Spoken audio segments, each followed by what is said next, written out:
Welcome everyone, welcome to JRS Mantra. I am Rajneesh. आज हम लोग थ्योरी ऑफ स्ट्रक्चर का लेक्चर नंबर 2 देखने जा रहे हैं, यूनिट 1 का।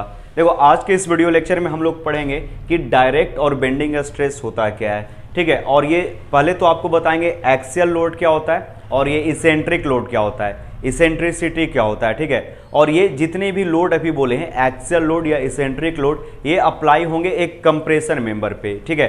यानी हम लोग पिछले सेमेस्टर में एमओएस मैकेनिक्स ऑफ स्ट्रक्चर में बेंडिंग स्ट्रेस के बारे में पढ़ा था। वो बीम के ऊपर हम लोगों ने बेंडिंग स्ट्रेस देखा था, जिसमें हम लोग को बेंडिंग इक्वेशन आया था M/I equal to sigma by y. इस तरह से एक बेंडिंग इक्वेशन आया था, समझ में आया। तो सबसे पहले समझ लेते हैं कि कंप्रेशन मेंबर होता क्या है, ठीक है, और कंप्रेशन मेंबर कितने तरह के होते हैं। तो वैसा कोई भी मेंबर जिसपे एक कंप्रेसिव लोड लगेगा, ठीक है। कंप्रेसिव लोड ऐसा लोड होता है जो किसी ऑब्जेक्ट को पुश करता है या उसके लेंथ को घटाने की कोशिश करता है, उस तरह के लोड को हम लोग क्या बोलते हैं, कंप्रेसिव लोड बोलते हैं। तो यहाँ पे कंप्रेशन मेंबर होगा, ध्यान से समझना। एक कंप्रेशन मेंबर है, उसको बोलते हैं कॉलम, ठीक है।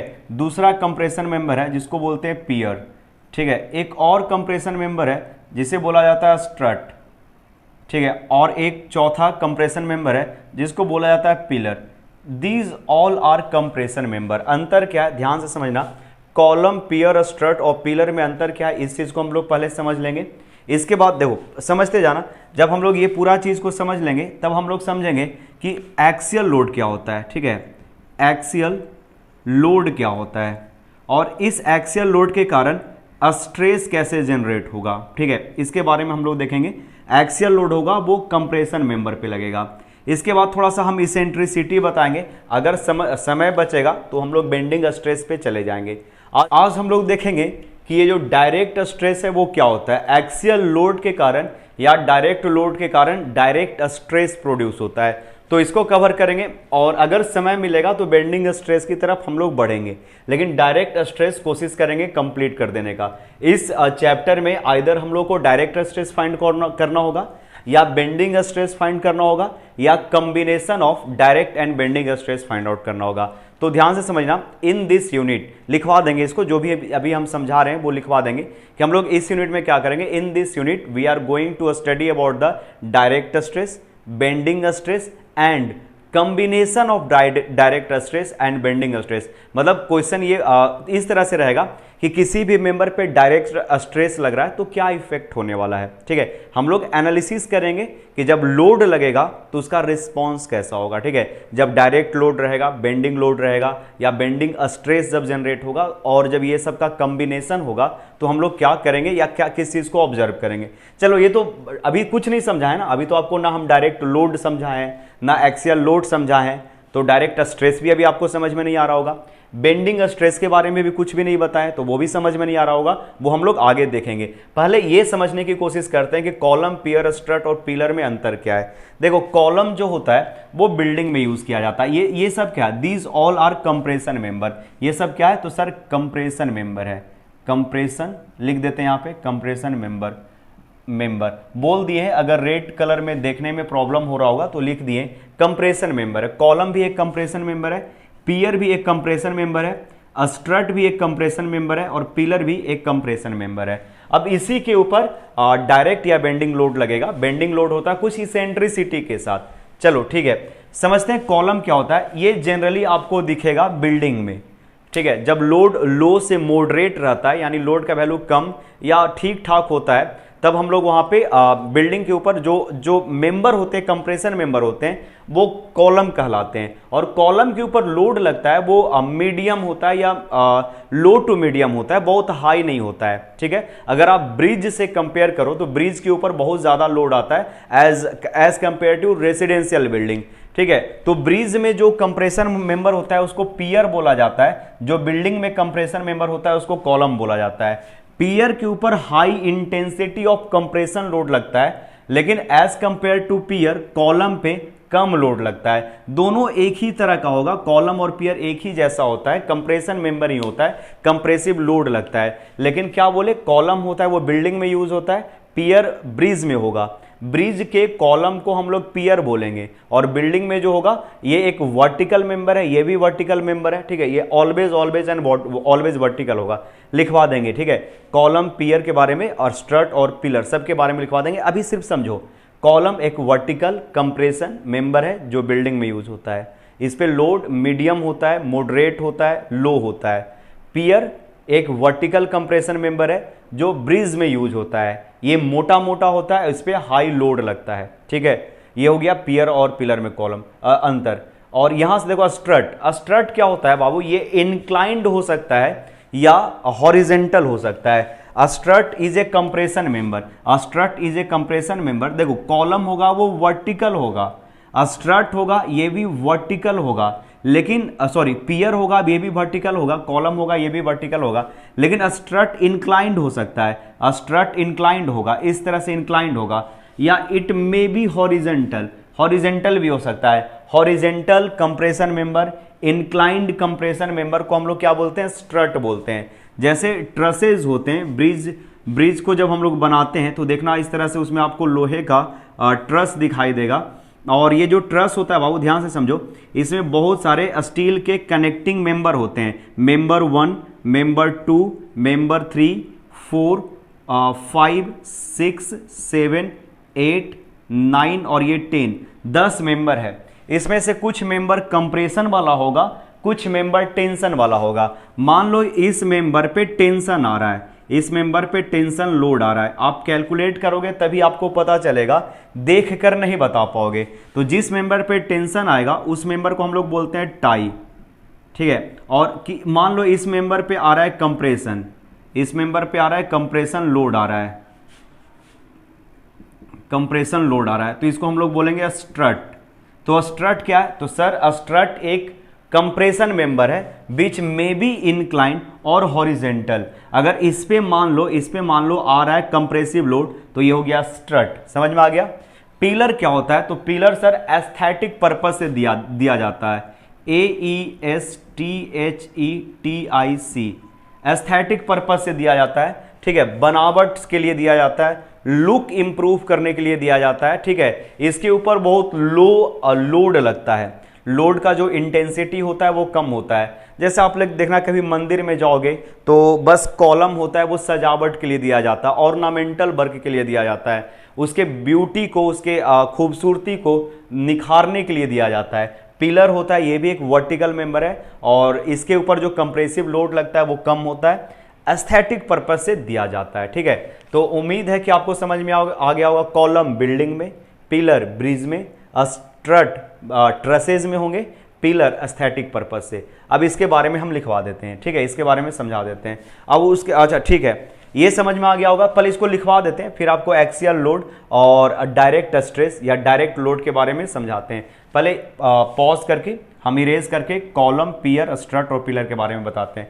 सबसे पहले आप हेडिंग दे लीजिएगा, ये टॉपिक का हेडिंग है, यूनिट 1 है ना, यूनिट 1 का हेडिंग है। यहां पे आप ऐसे अपने कॉपी में स्टार्ट करना कि यूनिट 01, यूनिट UNIT यूनिट 01, और उसके बाद स्टार्ट करना डायरेक्ट एंड बेंडिंग स्ट्रेस। समझ में आ गया।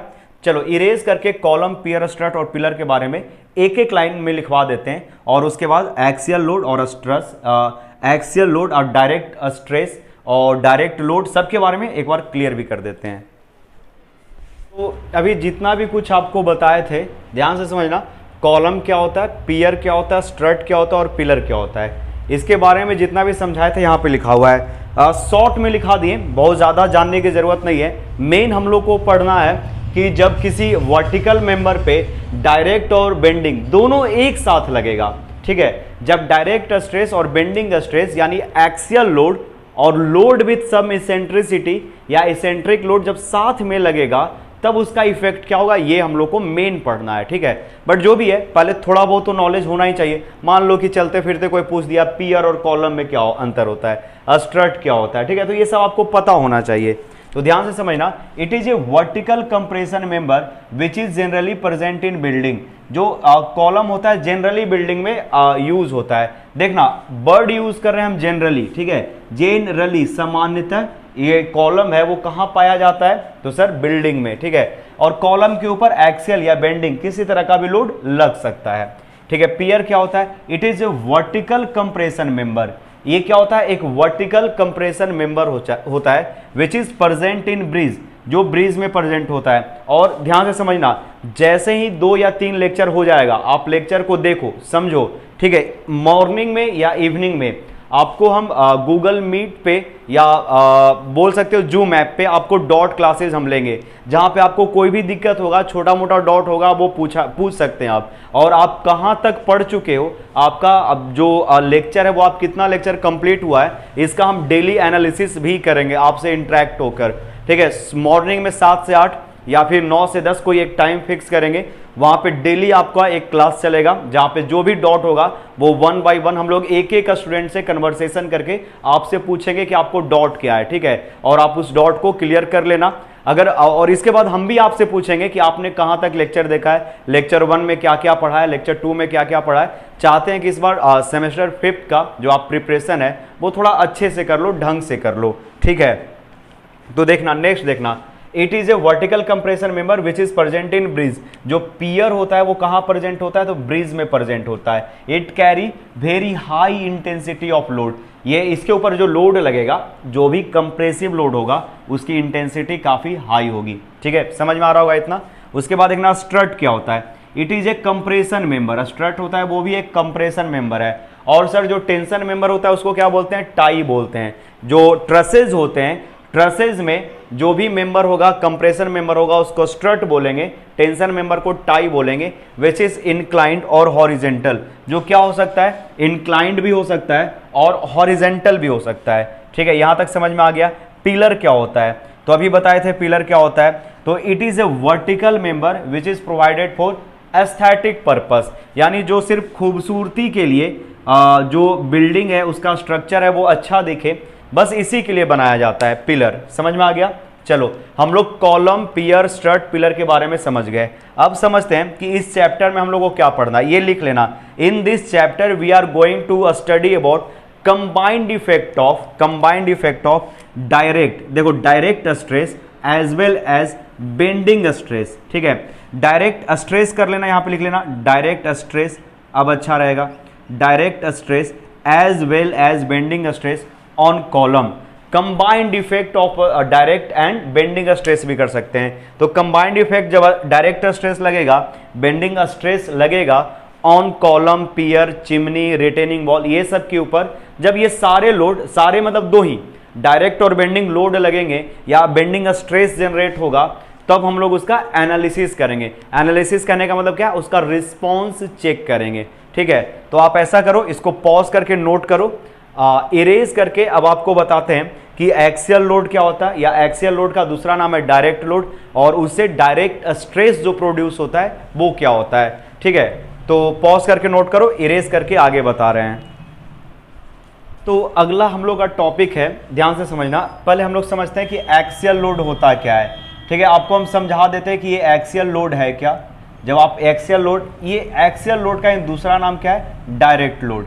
क्या नाम है इसका? Direct load. हम आपको ये पहले समझा देते हैं, फिर आपको लिखवा देंगे। ठीक है, देखो ये एक आपको कंप्रेशन मेंबर दिख रहा होगा, एक कॉलम दिख रहा होगा। ठीक है, जो इसका पॉइंट है, ये इस पॉइंट को हम बोल रहे हैं सेंट्रॉइड। ये कौन सा पॉइंट है?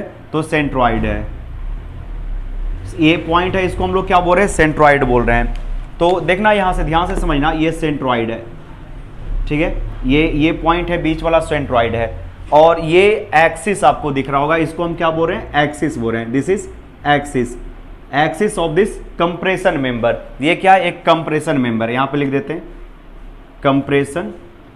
Compression member. ठीक है, ये कंप्रेशन मेंबर है।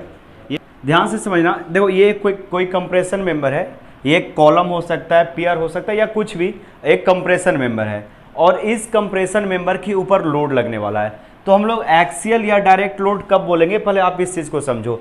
जब लोड होगा, जब लोड अप्लाई होगा सेंट्रॉइड पे, लोड जब सेंट्रॉइड पे लगेगा, एग्जैक्टली जब सेंट्रॉइड पे लगेगा, कोई एक लोड लग रहा है जो सेंट्रॉइड पे अप्लाइड हो रहा है, तो इस लोड को हम लोग क्या बोलेंगे? एक्सियल लोड बोलेंगे। कहां पे आपको एक्सियल लोड दिख रहा है बाबू? तो ये हो गया एक्सियल लोड, ये है एक्सियल लोड। ठीक है, देखना ध्यान से समझना, when the load is applied at the centre, जब लोड है वो सेंट्रॉइड पे लगेगा, when the load is applied the centroid, then this load is called axial load या डायरेक्ट लोड।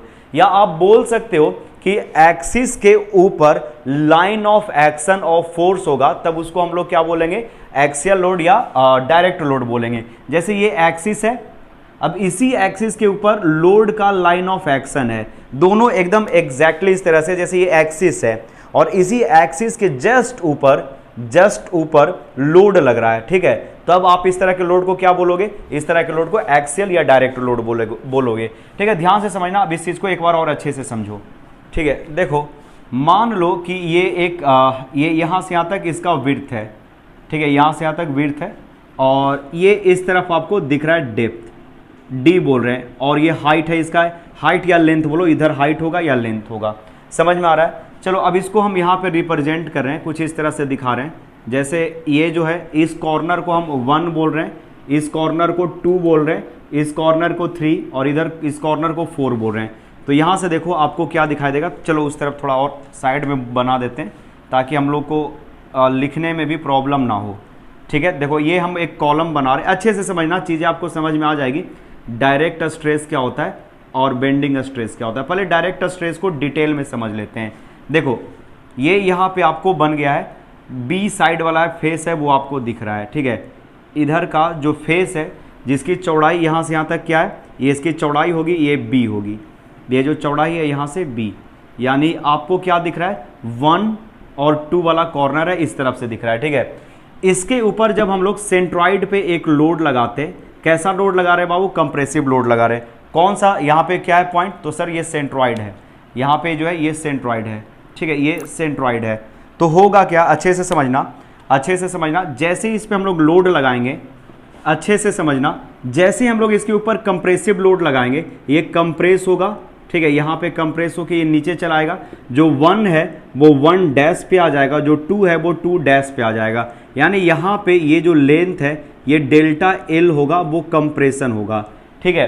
तो आपको यहाँ पे क्या दिखाई देगा, यहाँ पे आपको स्ट्रेन नजर आएगा, यानी इतना डिफॉर्मेशन हुआ है, यहाँ पे इतना स्ट्रेन डेवलप हुआ है, और हम लोगों को क्या पता है, stress is proportional to a strain, stress is proportional to a strain, ठीक है। स्ट्रेस और स्ट्रेन प्रोपोर्शनल होता है, और जब हम लोग स्ट्रेस बाई स्ट्रेन करते हैं तो ये एक कांस्टेंट आता है जिसको यंग मॉडुलस या मॉडुलस ऑफ इलास्टिसिटी भी कहा जाता है। यानी कहने का मतलब है स्ट्रेस और स्ट्रेन प्रोपोर्शनल होता है। ध्यान से समझना, अगर ये स्ट्रेन यूनिफॉर्म है, जब लोड एक्सियल होगा, सेंट्रॉइड पे लगेगा, तो पूरा का पूरा मेंबर एक साथ सेटल करेगा या एक साथ उसमें डिफॉर्मेशन होगा, तो पूरे through out length same strain develop होगा।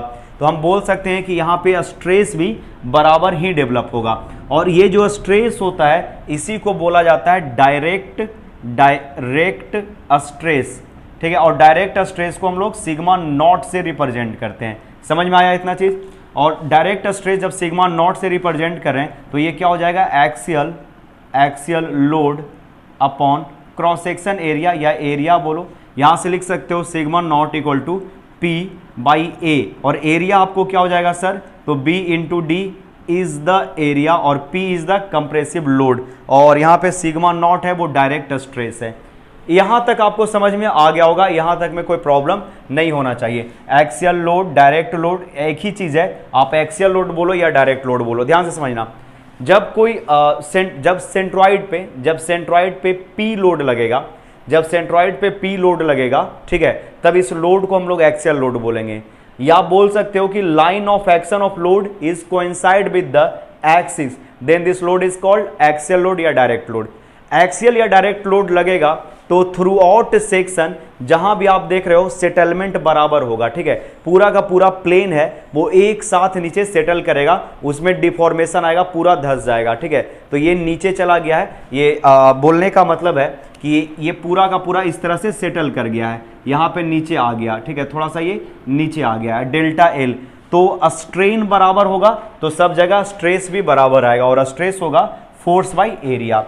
तो जितना भी अभी आपको समझाएं कि एक्सियल स्ट्रेस क्या होता है, ठीक है, अब इसी को लिखवा कर फिर एक बार समझा देते हैं और पूरा लैंग्वेज को जो भी समझाएं फॉर्मूला और लैंग्वेज सब कुछ लिखवा देते हैं। अभी कुछ भी लिखने की ज़रूरत नहीं है, पहले इरेज करके बोर्ड पे हम लिख देते हैं, समझा देंगे, तब जाकर आप उसको पॉज करके नोट कीजिएगा। अभी कुछ भी लिखने की ज़रूरत नहीं है। तो जितना भी कुछ अभी आपको समझाए थे कि एक्सियल लोड होता क्या है, देखना यहाँ पे लिखवा दिए थे, फिर से समझा रहे हैं। When the load is applied at the centroid then the load is called axial load. देखना, when the line of action of load coincide with the axis of member then the load is called axial load। हम लोग क्या बोलेंगे, axial load बोलेंगे जब load का line of action और axis जो है एक ही जगह हो जाए। ठीक है, when लोड इज अप्लाइड, और बोल सकते हो या दूसरा इसका डेफिनेशन हो सकता है when load is applied at centroid of the member then the load is called axial load. तब उस तरह के लोड को हम लोग क्या बोलेंगे, एक्सियल लोड कहेंगे। और उसके बाद देखना, axial load is also known as direct load. Axial load को हम लोग और क्या बोल सकते हैं, तो सर इसको हम लोग डायरेक्ट लोड भी बोल सकते हैं। ठीक है, तो यहाँ पे ये जो पी लोड दिख रहा है ये एक्सियल लोड है और डायरेक्ट लोड है, या तो इसको एक्सियल लोड बोलो या आप इसको डायरेक्ट लोड बोल सकते हो। उसके बाद देखना, axial load produce direct stress in member. ठीक है, क्या प्रोड्यूस करता है, तो डायरेक्ट स्ट्रेस प्रोड्यूस करता है, डायरेक्ट स्ट्रेस प्रोड्यूस करता है। ठीक है, इतना आपको समझ में आ गया होगा कि एक्सियल लोड है वो डायरेक्ट स्ट्रेस को प्रोड्यूस करता है। ठीक है, अब हम लोग यहाँ पे इसको आप तो पहले सबसे पहले इसको पॉज करके पूरा नोट कीजिएगा, डायग्राम को बनाइएगा, ड्रॉ कीजिएगा। अब इरेज करके थोड़ा सा हम लोग डायरेक्ट स्ट्रेस के बारे में जान लेते हैं कि जब ये एक्सियल लोड लग रहा है, जब यहाँ पे एक्सियल डायरेक्ट स्ट्रेस प्रोड्यूस होगा, एक्सियल लोड या डायरेक्ट लोड के कारण जो डायरेक्ट स्ट्रेस प्रोड्यूस होगा उसको कैसे हम लोग फॉर्मूला में लिखेंगे। तो पॉज करके नोट करना, पूरा अच्छे से पॉज करके नोट करो, इरेज करके आगे बता रहे हैं। उम्मीद है कि आप ये सब लिख चुके होंगे और डायग्राम भी बना लिया होगा, दोनों डायग्राम बन गया होगा। अब देखना, जो डायरेक्ट स्ट्रेस होता है, डायरेक्ट स्ट्रेस यहाँ पे हो गया सिग्मा नॉट। ठीक है, डायरेक्ट स्ट्रेस किसको बोल रहे हैं यहाँ पे, सिग्मा नॉट को बोल रहे हैं। यहाँ पे एक्सियल लोड क्या हो जाएगा बाबू, एक्सियल लोड हो जाएगा P। ठीक है, और इसके बाद यहाँ पे हम लोग को एरिया, क्रॉस सेक्शन एरिया है, वो आपको क्या मिल जाएगा, क्रॉस सेक्शन एरिया मिलेगा B इंटू डी। समझ में आ गया। तो डायरेक्ट स्ट्रेस यहाँ पे लिख सकते हो, direct stress equal to axial load by area. ठीक है, यानी sigma naught equal to P by A. ठीक है, स्ट्रेस क्या होता है, तो फोर्स बाई एरिया। डायरेक्ट है तो एक्सियल लोड या डायरेक्ट लोड बाई एरिया। इसका यूनिट क्या होगा, तो इसका यूनिट होगा न्यूटन पर मीटर स्क्वायर। ठीक है, चलो आप इसको पॉज करके नोट डाउन कर लो। अब इसके बाद हम लोग बेंडिंग स्ट्रेस के बारे में पढ़ेंगे। बेंडिंग स्ट्रेस थोड़ा सा अच्छा टॉपिक है, ये तो बहुत ही आसान टॉपिक था, बहुत ईजी था, सबको समझ में आने वाला टॉपिक था। बेंडिंग स्ट्रेस है वो थोड़ा टाइम कंज्यूमिंग है, एनर्जी कंज्यूमिंग है, थोड़ा सा अच्छे से अगला जो वीडियो लेक्चर होगा वो 30 या 35 मिनट का हो सकता है, तो पेशेंसली उसको देखना, कोशिश करेंगे 32 या 35 मिनट से ज़्यादा ना बने। ये लेक्चर 20 मिनट के आसपास का बन गया होगा। आप इसको पॉज करके नोट करो। मिलते हैं अगले वीडियो लेक्चर में जहाँ पे हम लोग बेंडिंग स्ट्रेस के बारे में डिटेल से पढ़ेंगे। Thank you.